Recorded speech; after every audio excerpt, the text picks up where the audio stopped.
Bado. Sasa leo mwanangu, nataka niwazime watu mdomo, nataka niwakate kilimilimi.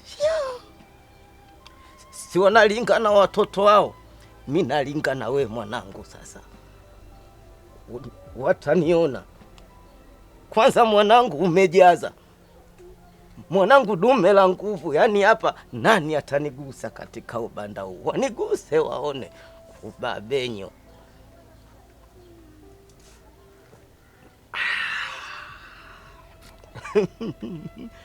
Bado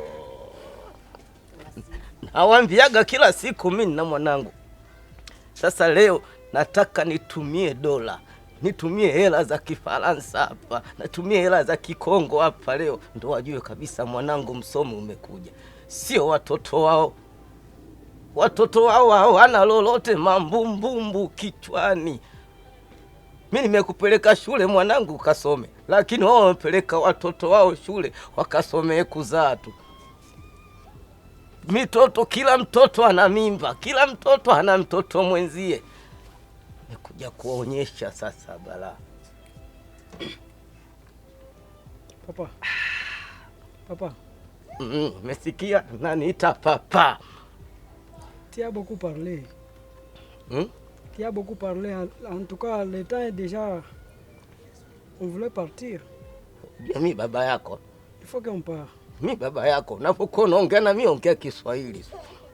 Lakini poa hapa kwenye kimelala nimekuelewa. Unaongeza Ozoloba loba mingi. Pona inazoyoka yo papa.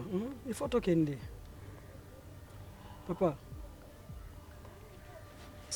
Uona kwanza watu walivyokaa kimya. Yaani inamaanisha kabisa mimi nimezaa. Ngana lingi tokende. Yo zoloba kaka. Sikoto tokende ndenge nini? Haina shida. Hapo kidogo nimekuelewa, haina shida. Tunaondoka nyumbani sasa hivi. Najua umechoka. Na sina lembi papa, na lembi.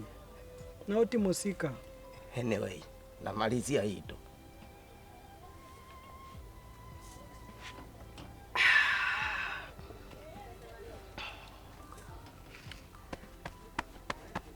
Relax. Katika maeneo haya yote hakuna wakuniweza mimi.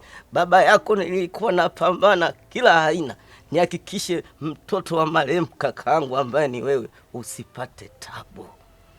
Je suis là papa, il faut qu'on parte sasa. Okay.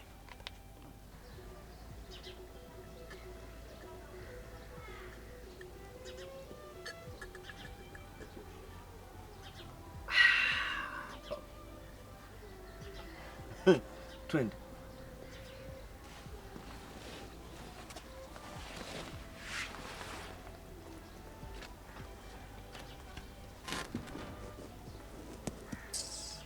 Babenyo, mtamsalimia mama muuza.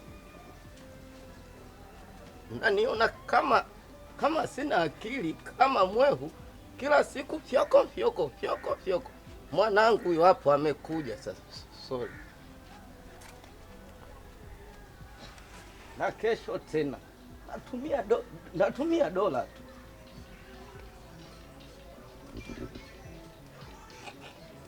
Siwaze mwanangu, nakuja.